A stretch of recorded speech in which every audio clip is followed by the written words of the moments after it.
Magandang umaga po sa kanilang lahat. Ngayon po ay ika-6 na linggo sa karaniwang panahon. Ang mamumuno po sa ating banal na pagdiriwang ay si Father Edril. Magsitayo po ang lahat.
Ang lahat ay inaanyayahan sa pag ng Panginoon. Kung bayan ngayon'y nagtitipon upang pagsaluhan ang kaligtasan, handog na Diyos na tanan. Sa aming pagdadalamhati, sa aming pagbibigay puri, ano pa mang pagtamis, hapon pa sa atin, ang pangalan niya'y sinasamba. Sa pag ng Panginoon, kung bayan ngayon'y nagtitipon upang pagsaluhan ang kaligtasan, handog na Diyos sa tanan.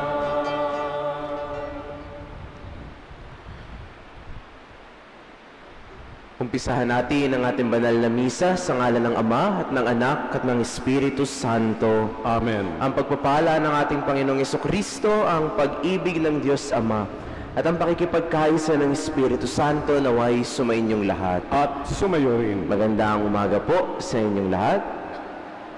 Ngayon ay nasa ika-6 na linggo tayo ng karaniwang panahon at ipapaalala sa atin ng ating Panginoon ngayong linggong ito, mapalad ang umaasa at nagtitiwala sa Kanya.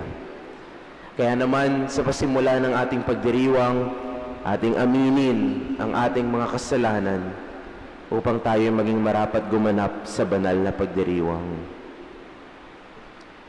Inaamin ko sa makapangyarihang Diyos at sa inyo mga kapatid, na lubha akong nagkasala sa isip, sa salita, sa gawa, at sa aking pagkukulang. Kaya isinasamo ko sa mahal na Birheng Maria, sa lahat ng mga anghel at mga banal, at sa inyo mga kapatid, na ako'y panalangin sa Panginoong ating Diyos. Kawan tayo ng makapangyarihang Diyos, patawarin tayo sa ating mga kasalanan, at patnubayan tayo sa buhay na walang hanggan. Amen. Panginoon, kaawaan mo kami. Panginoon, kaawaan mo kami. Kristo, kaawaan mo kami. Kristo, kaawaan mo kami. Panginoon, kaawaan mo kami. Panginoon, kaawaan mo kami. Papuri sa Diyos sa kaitasan.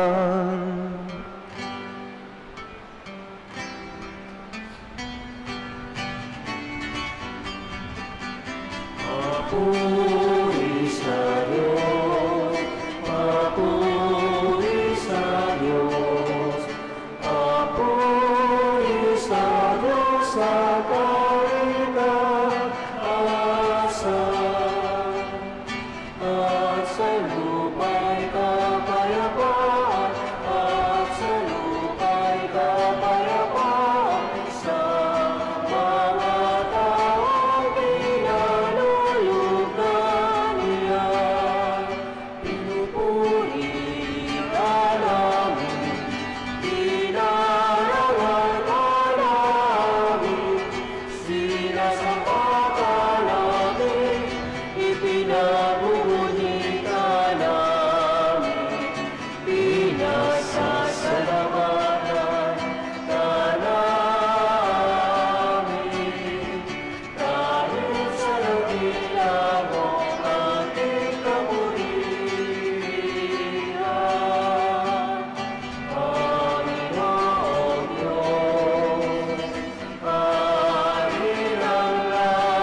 Kristo, bugtong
Manalangin tayo.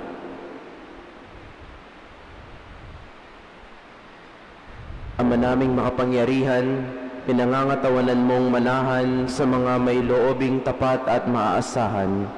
Sa kagandahang loob mo, kami naway makapamuhay bilang mga mapalad na maging iyong tahanan sa pamamagitan ni Kristo, kasama ng Espiritu Santo, magpasawalang hanggan. Amen.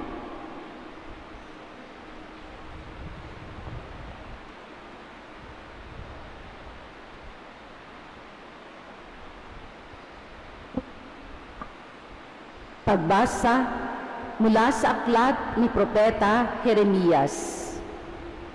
Ito ang sinasabi ng Panginoon. Parurusahan ko ang sinumang tumatalikod sa akin at nagtitiwala sa kanyang kapwa sa lakas ng mga taong may hangganan ang buhay. Ang katulad niya'y halamang tumubo sa ilang, sa lupang tigang at sa lupang maalat na walang ibang tumutubo. Walang mabuting mangyayari sa kanya. Ngunit maligaya ang taong nananalig sa poon, pagpapalain ang umaasa sa kanya. Ang katulad niya'y halamang nakatanim sa tabi ng batisan, ang mga ugat ay patungo sa tubig. Hindi ito manganganib kahit dumating ang tag-init, sapagkat mamamalaging luntian ang mga dahon nito. Kahit di umulan, ay wala itong aalalahanin. Patuloy pa rin itong mamumunga. Ang salita ng Diyos. Salamat sa Diyos. Mapalad ang umaasa sa Panginoon tuwina. Mapalad ang umaasa sa Panginoon tuwina. Mapalad ang taong hindi naaakit niyong masasama upang sundan niya ang kanilang payo't maling halimbawa. Hindi sumasama sa sinumang taong ang laging aghikay, pagtawanan lamang at hamak-hamakin ang Diyos na dakila. Nagagalak siyang laging magsaliksik ng banal na aral. Ang utos ng poon siyang binubulay sa gabi at araw. Mapalad ang umaasa sa Panginoon tuwina. Ang katulad niya'y isang punong kahoy sa tabing batisan. Sariwa ang dahot, laging namumunga sa kapanahunan. At anumang gawin ay nakatitiyak na magtatagumpay. Mapalad ang umaasa sa Panginoon tuwina. Ngunit ibang-iba ang masamang tao. Ipa ang kawangis. Siya'y natatangay at naipapadpad kung hangi umiihip. Sa taong matuwid ay Panginoon ang siyang mag-iingat. Ngunit kailanman ang mga masama ay mapapahamak. Mapalad ang umaasa sa Panginoon tuwina.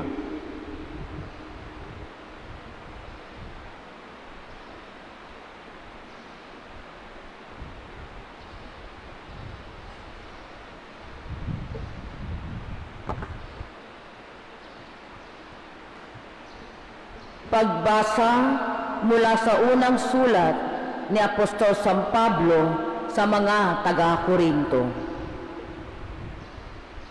Mga kapatid, kung ipinangangaral namin si Kristo'y muling nabuhay, ano't sinasabi ng ilan sa inyo na hindi bubuhayin muli ang mga patay? Kung hindi bubuhayin muli ang mga patay, hindi rin muling binuhay si Kristo. At kung hindi muling binuhay si Kristo, kayo'y hindi pa nahahango sa inyong mga kasalanan at walang katuturan ang inyong pananampalataya. Hindi lamang iyan, lilitaw pa na ang lahat ng namatay na nananalig kay Kristo ay napahamak. Kung ang pag-asa natin kay Kristo ay para sa buhay na ito lamang, tayo na ang pinakakawawa sa lahat ng tao. Ngunit ang totoo, si Kristo'y muling binuhay bilang katibayan na muling bubuhayin ang mga patay. Ang salita ng Diyos. Salamat sa Diyos.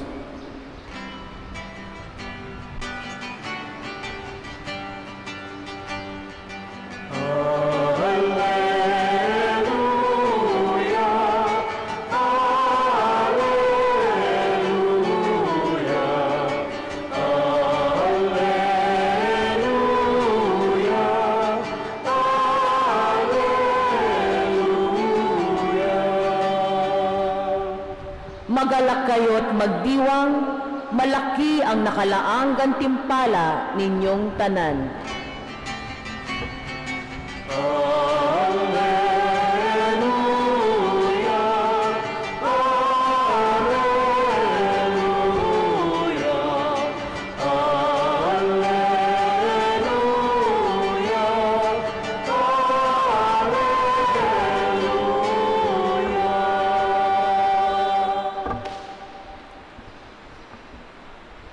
Sumainyo ang Panginoon at sumaiyo rin. ang mabuting balita ng Panginoon ayon kay San Lucas. Papuri sa iyo, Panginoon. Noong panahong iyon, bumaba si Jesus kasama ang 12 at tumayo siya sa isang patag na lugar. Naroon ang marami sa kanyang mga alagad at ang napakaraming tao buwat sa Judea at Jerusalem at sa mga bayan sa baybaying dagat ng Tiro at Sidon. Tumingin si Jesus sa mga alagad at kanyang sinabi, "Mapalad kayong mga dukha, sapagkat ang Diyos ang maghahari sa inyo. Mapalad kayong mga nagugutom ngayon, sapagkat kayo'y bubusugin. Mapalad kayong mga tumatangis ngayon, sapagkat kayo'y magagalak. Mapalad kayo kung dahil sa Anak ng Tao, kayo'y kinapupuutan, pinagtatabuyan, at inaalimuran ng mga tao, at pati ang inyong pangalan ay kinasusuklaman. Magalak kayo at lumukso sa tuwa kung ito'y mangyari, sapagkat malaki ang inyong gantimpala sa langit. Gayon din ang ginawa ng kanilang mga ninuno sa mga propeta. Ngunit, sa aba ninyong mayayaman ngayon, sapagkat nagtamasa na kayo ng kaginhawahan. Sa aba ninyong mga busog ngayon, sapagkat kayo'y magugutom. Sa aba ninyong nagsisitawa ngayon, sapagkat kayo'y magdadalamhati at magsisitangis. Sa aba ninyo kung kayo'y pinupuri ng lahat ng tao, sapagkat gayon din ang ginawa ng kanilang mga ninuno sa mga bulaang propeta." Mga kapatid, ang mabuting balita ng Panginoon. Pinupuri ka namin, Panginoong Hesukristo. Magandang umaga po sa inyong lahat. Isa sa mga bagay na aking natutunan noong ako po ay nag-chaplain sa Philippine Heart Center ay wag na wag i-spiritualize ang mga karanasan. To never spiritualize experiences. O sa madaling sabi, wag gagawing shortcut ang spirituality sa pag-solve o pag-address ng problema. Isang hapon, yung isa sa aking mga kaklase ay may kinausap na pasyente. Sabi sa kanya ng pasyente ay kailangan niyang agad-agad ng open heart surgery. Kaya lang ang problema ay wala silang pambayad. Dahil alam naman natin, medyo mahal ang surgery na ganun. Sila daw ay mahirap lang at hindi nila alam kung paano makakakalap ng ganun kalaking halaga. Yung aking kaklase, hindi niya alam kung ano ang sasabihin. Ang sinabi niya sa pasyente, ganito po yung inyong gawin. Punta po kayo sa chapel at magdasal sa Diyos. Kausapin niyo si Jesus tungkol sa inyong karanasan. Sa unang tingin, tama naman yung aking kaklase. We all need to get guidance and enlightenment from God. Pero, hindi talaga nasusolusyonan, nahaharap o naa-address ang problema. Sabi sa amin, nung aming supervisor, mas okay pa sana kung sinabihan mo yung pasyente na lumapit sa social service o tumahimik ka na lang at makinig sa kanya. Minsan po ay may nakita akong larawan o picture sa internet. Merong 2 tao. Yung isang tao nakaupo ng komportable sa isang bangka. Samantalang yung isa namang tao nalulunod sa dagat. Sabi ng pangalawang tao, "Tulungan mo ako kasi nalulunod ako." Sabi ng unang taong nakaupo sa may bangka, "Huwag ka mag-alala, pagdadasal kita." Mga minamahal kong kapatid, ang atin pong ebanghelyo ngayon ay ang tinatawag nating Sermon on the Plain of Jesus o yung mga Beatitudes in the Gospel of Luke. At kung nadinig niyo pong mabuti, napakagandang pakinggan ng mga salita na binitawan ni Jesus. Sabi niya, "Oh, kayong mga dukha, mapapalad kayo. Kayong mga nagugutom ngayon, mapalad kayo. Kayo'y bubusugin. Kayong mga tumatangis ngayon, mapalad kayo. Magiging masaya kayo. Kayong mga kinasusuklaman, kinapupuutan, inaaway, at inaalimura ng ibang tao, mapalad kayo. Sapagkat ang inyong gantimpala ay malaki sa langit." Kung tayo pong lahat ay mahirap, nagugutom, tumatangis, o inaapi ngayon, right now, siguro ang saya-saya natin. Yan ang sabi ng Diyos, feel good tayo dyan. Masaya tayo. Siguro sasabihin natin, Father, manatili na lang kaming ganito. Manatili na lang kaming we stay poor and do not persevere. We stay hungry na lang and we will not work. We stay sad and weeping at hindi na namin sisikaping maging masaya. We stay persecuted and do not try to be better. Bakit? Ganyan na lang palagi. Pinagpala naman pala tayo at masaya naman pala tayo, sabi ng Diyos.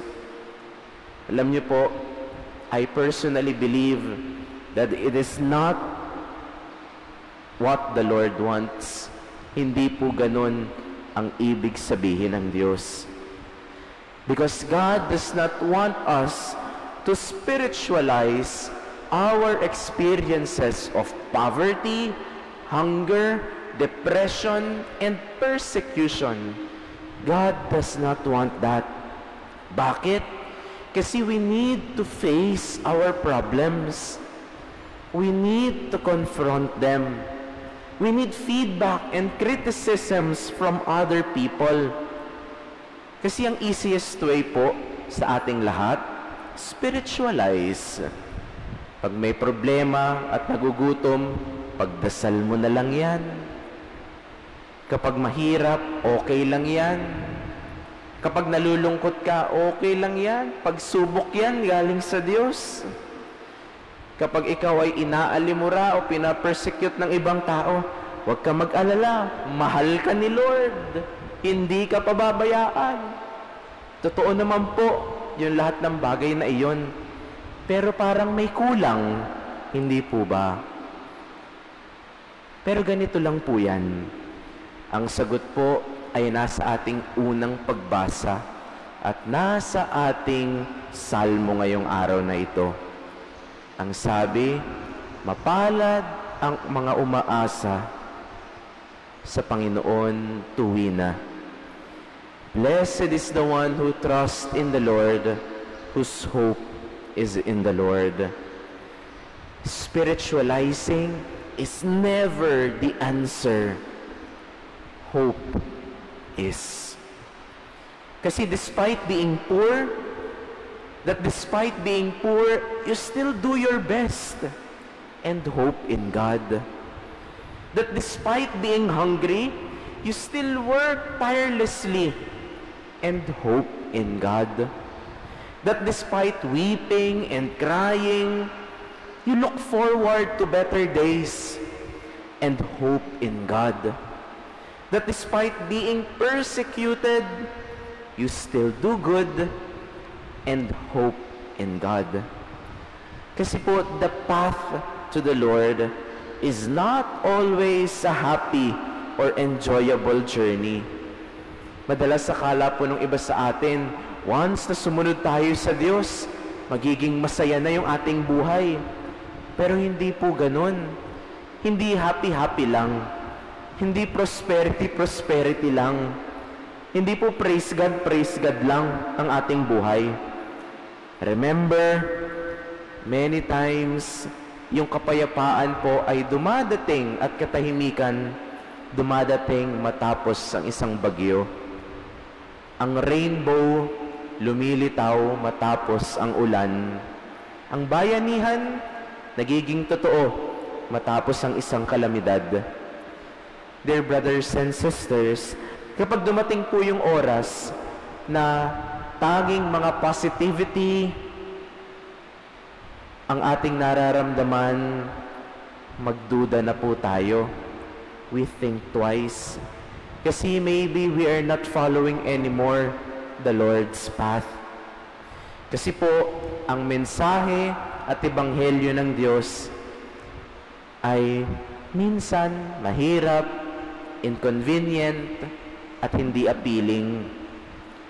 Natutunan ko po ito years ago na meron daw po tayong tinatawag na sunshine spirituality. Sunshine spirituality. Siguro po yung iba sa inyo nadinig na ito. Katulad po yun nung aking mga halimbawa kanina.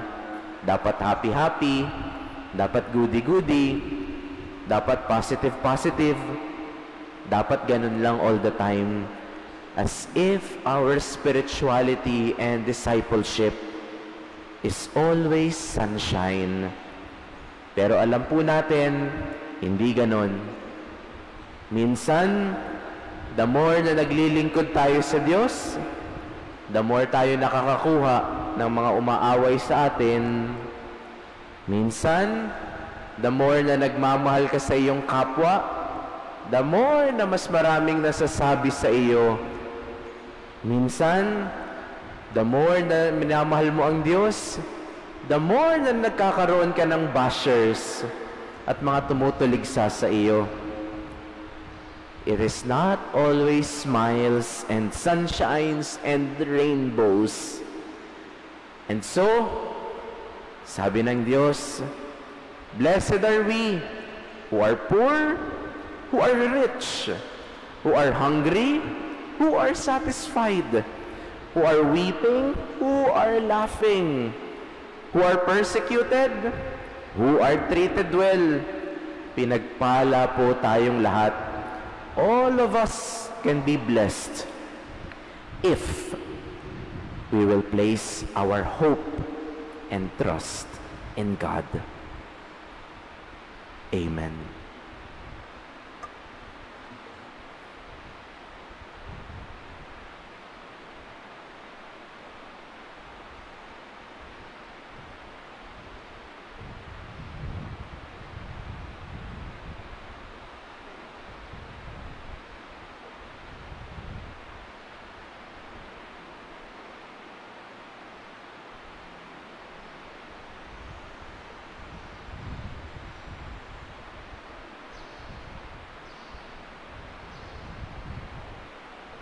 Pahayag natin ang ating pananampalataya.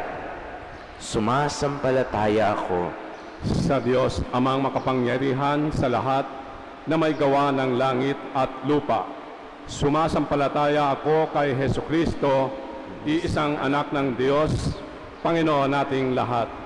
Nagkatawang tao siya, dalang ng Espiritu Santo, ipinanganak ni Santa Mariang Birhen. Pinagpakasakit ni Poncio Pilato, ipinako sa krus, namatay, inilibing.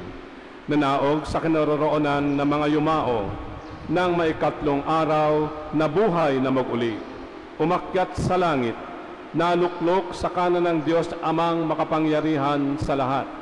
Doon magmumulang paririto at huhukom sa nangabubuhay at nangamatay na tao. Sumasampalataya naman ako sa Diyos Espiritu Santo, sa banal na simbahang Katolika, sa kasamahan ng mga banal, sa kapatawaran ng mga kasalanan, sa pagkabuhay na muli ng nangamatay na tao, at sa buhay na walang hanggan. Amen. Kami dumadalangin, O Diyos amang mapagpala, upang sa pamamagitan ng matiwasay na pamumuhay, mapabilang kami sa mga tunay na mapalad sa iyong paningin. Buong kababaang loob kaming dumadalangin, Panginoon, dinggin mo ang panalangin ng iyong bayan. Panginoon, dinggin mo ang panalangin ng iyong bayan. Para sa mga pastol ng simbahan, patuloy nawa silang kumapit sa iyo, Ama, na siya nagpapalakas sa kanila upang magampanan nila ang kanilang tungkuling maglingkod ng may integridad. Manalangin tayo. Panginoon, dinggin mo ang panalangin ng iyong bayan. Para sa mga nagnanais na maglingkod sa aming bayan, biyayaan mo nawa sila ng karunungan, integridad at katapatan upang matupad ang kanilang mga adhikain, lalong-lalo na yaong mga para sa lubos na mahihirap. Manalangin tayo. Panginoon, dinggin mo ang panalangin ng iyong bayan. Para sa aming lahat na natitipon ngayon, tulungan mo kami sa aming adhikain magpakabuti sa pamamagitan ng patuloy na pagmamahal sa kapwa upang mapabilang kami sa mga taong mapapalad sa harap mo, O Diyos. Manalangin tayo. Panginoon, dinggin mo ang panalangin ng iyong bayan. Para sa mga kapatid naming pumanaw, kahabagan mo nawa sila upang ganap silang makasapit sa buhay na walang hanggan. Manalangin tayo. Panginoon, dinggin mo ang panalangin ng iyong bayan. Tahimik nating itaas sa Diyos ang ating mga panalangin at mga kahilingan.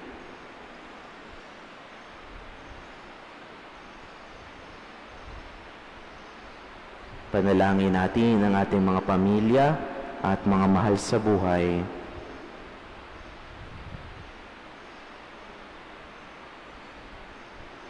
Panalangin natin ang ating mass intentions ngayon at ang lahat ng nangangailangan ng ating panalangin.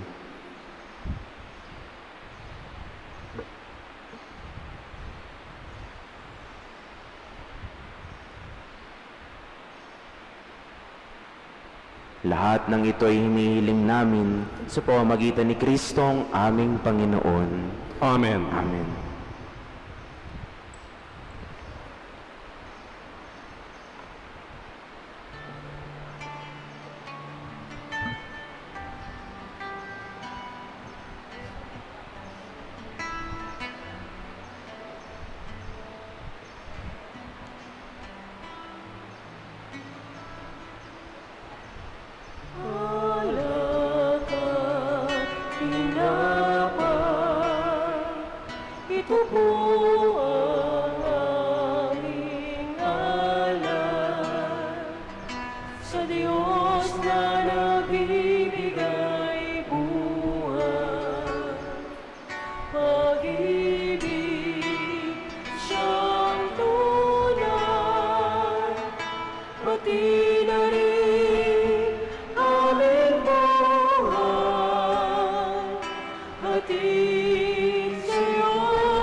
Manalangin kayo mga kapatid upang paghahain natin ay kalugdan ng Diyos Amang makapangyarihan.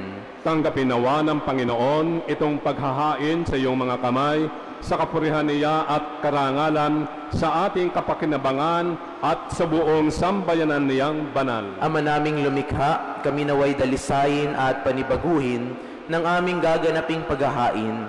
Kami naway taguyod ng gagawin naming ito sa pagnanais naming sundin ang loob mo sa pamamagitan ni Kristo, kasama ng Espiritu Santo, magpasawalang hanggan. Amen. Sumainyo ang Panginoon at sumayo rin. Taas sa Diyos ang inyong puso at diwa. Itinaas na namin sa Panginoon. Pasalamatan natin ang Panginoong ating Diyos. Marapat na siya ay pasalamatan. Ama naming makapangyarihan, tunay ngang marapat na ikaw ay aming pasalamatan. Sa iyong kagandahang loob kami iyong binukod, upang iyong maitampok sa kadakilaan mong lubos, kahit na ikaw ay aming tinalikdan, dahil sa aming pagkasalawahan, gumawa ka pa rin ng magandang paraang may manguna sa amin para ikaw ay balikan. Kaya't ang iyong minamahal na anak ay naging isa sa mga taong hamak, upang may kapwa kaming makapagligtas sa aming pagkapahamak at pagkaligaw ng landas. Kaya kaisa ng mga anghel na nagsisiawit ng papuri sa iyo, nang walang humpay sa kalangitan, kami nagbubunyi sa iyong kadakilaan.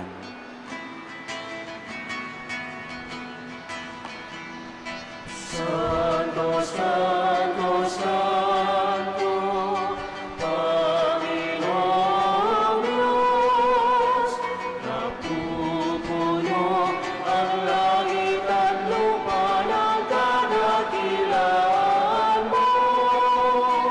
Hosana, Hosana, Hosana sa kaitaasan.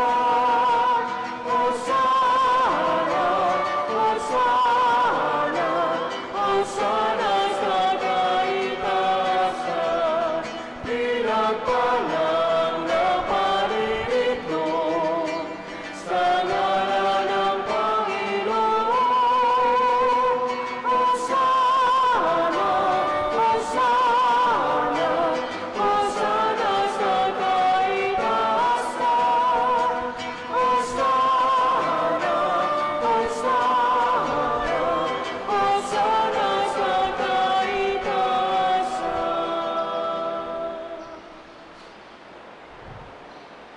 Ama naming banal, ikaw ang bukal ng tanang kabanalan. Kaya't sa pamamagitan ng iyong Espiritu, gawin mong banal ang mga kaloob na ito upang para sa amin maging katawan at dugo ng aming Panginoong Hesukristo. Bago niya pinagtiis ang kusang loob na maging handog, hinawakan niya ang tinapay, pinasalamatan kanya. Pinagati-hati niya iyon, iniabot sa kanyang mga alagad at sinabi, "Tanggapin ninyong lahat ito at kanin. Ito ang aking katawan na iahandog para sa inyo."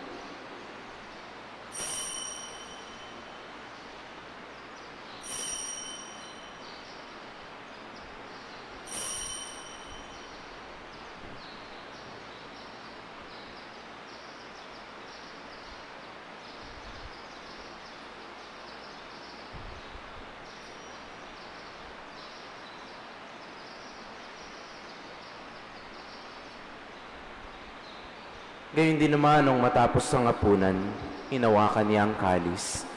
Muli kaniyang pinasalamatan. Iniabot niya ang kalis sa kanyang mga alagad at sinabi, "Tanggapin ninyong lahat ito at inumin. Ito ang kalis ng aking dugo, ng bago at walang hanggang tipan. Ang aking dugo na ibubuhos para sa inyo at para sa lahat sa ikapagpapatawad ng mga kasalanan. Gawin ninyo ito sa pag-alala sa akin."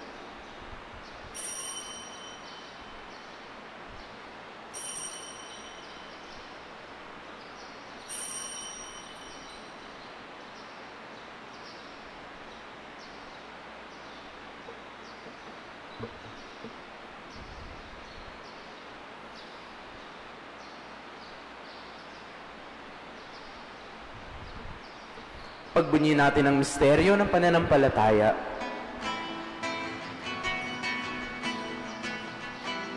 Sa krus mo at pagkabuhay, kami tinubos mong tunay. O Jesus, naming mahal, niligtas mo kaming tanan. O Jesus, naming mahal, ngayon at magpapakailanman. Ama, ginagawa namin ngayon ang pag-alala sa pagkamatay at muling pagkabuhay ng iyong anak. Kaya't iniaalay namin sa iyo ang tinapay na nagbibigay buhay at ang kalis na nagkakaloob ng kaligtasan. Kami nagpapasalamat dahil kami iyong minarapat na tumayo sa harap mo para maglingkod sa iyo. Sinasamo namin kaming magsasalo-salo sa katawan at dugo ni Kristo ay mabuklod sa pagkakaisa sa pamamagitan ng Espiritu Santo. Ama, lingapin mo ang iyong simbahang laganap sa buong daigdig. Puspusin mo kami sa pag-ibig. Kaysa ni Francisco na aming Santo Papa, ni Elias na aming Obispo, ang Tanang Kaparian at ang iyong piniling sambayanan.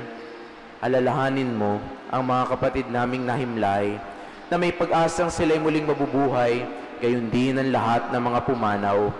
Kaawaan mo sila at patuloyin sa iyong kaliwanagan. Kaawaan mo at pagindapatin kaming lahat na makasalo sa iyong buhay na walang wakas. Kaysa ng mahal na Birheng Maria na ina ng Diyos, ni San Jose na kanyang asawa, kaysa ng mga apostol at lahat ng mga banal na namuhay dito sa daigdig ng kalugod-lugod sa iyo, maipagdiwang nawa namin ang pagpupuri sa ikararangal mo sa pamamagitan ng iyong anak na aming Panginoong Hesukristo. Sa pamamagitan ni Kristo, kasama niya at sa Kanya, ang lahat ng parangal at papuri ay sa iyo, Diyos Amang makapangyarihan, kasama ng Espiritu Santo, magpasawalang hanggan.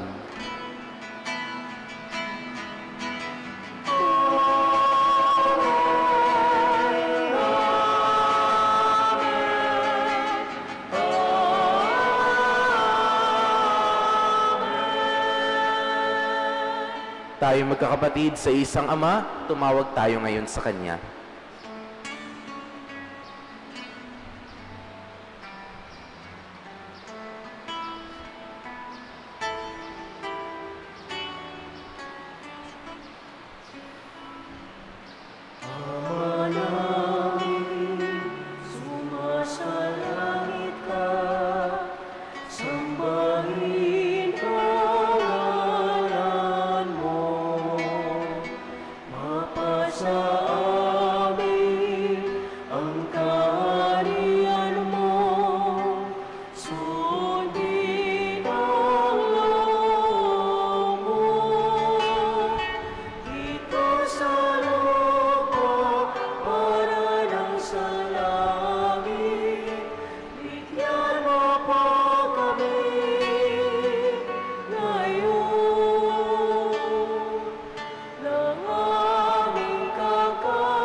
Ama, hinihiling namin kami yadya sa lahat ng masama, pagkalooban ng kapayapaan araw-araw, iligtas sa kasalanan at ilayo sa lahat ng kapahamakan, samantalang aming pinananabikan ang dakilang araw ng pagpapahayag ng tagapagligtas naming si Jesucristo.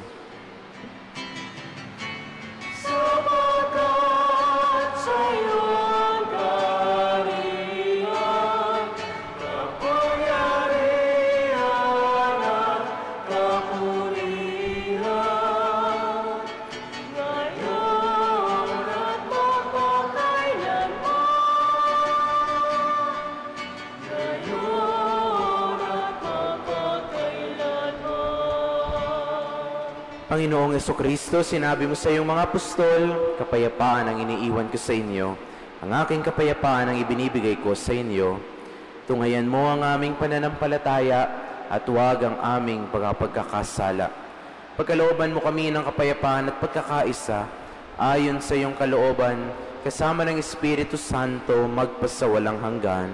Amen. Ang kapayapaan ng Panginoon ay laging sumainyo. At sumayo rin. Bahagi niyo ang kapayapaan sa isa't isa.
Narito si Kristo, ang Kordero ng Diyos. Siya ang nag-aalis ng mga kasalanan ng sanlibutan. Mapalad ang mga inaanyayahan sa kanyang banal na piging. Panginoon, hindi ako karapat-dapat na magpatuloy sa iyo, ngunit sa isang salita mo lamang ay gagaling na ako.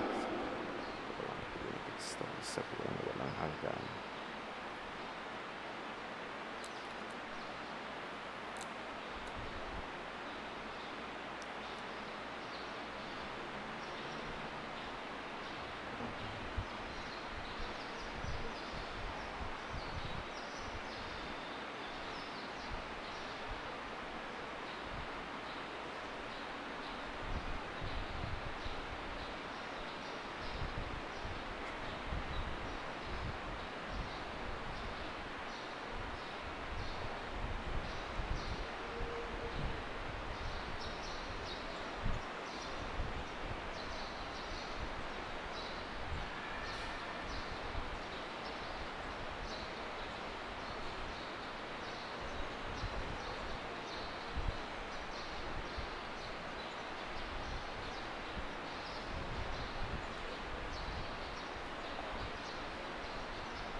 Manalangin tayo.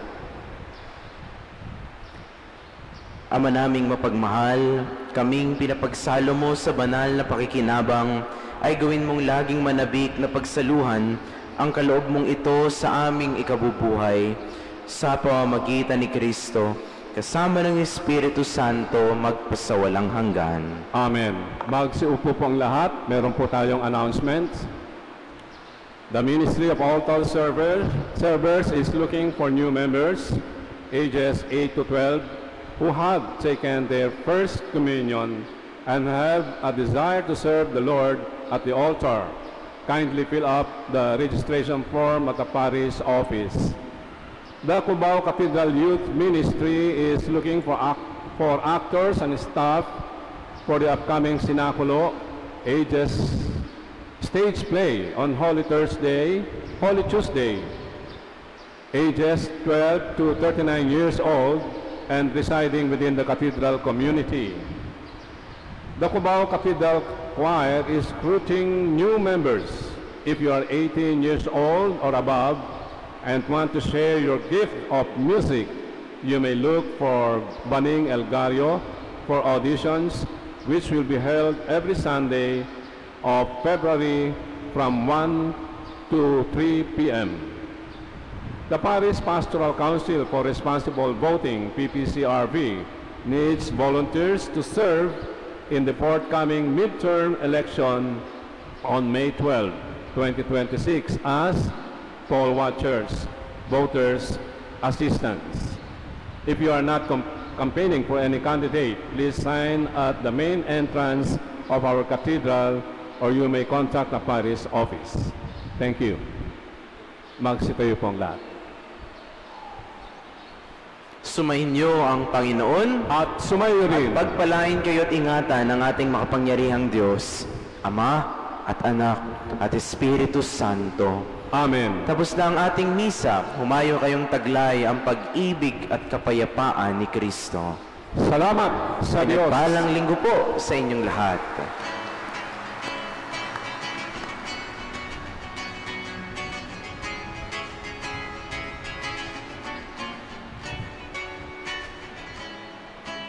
Panginoon, lumikha ng kalangitan at lupa. Ang sansinukuban ay di sukat sa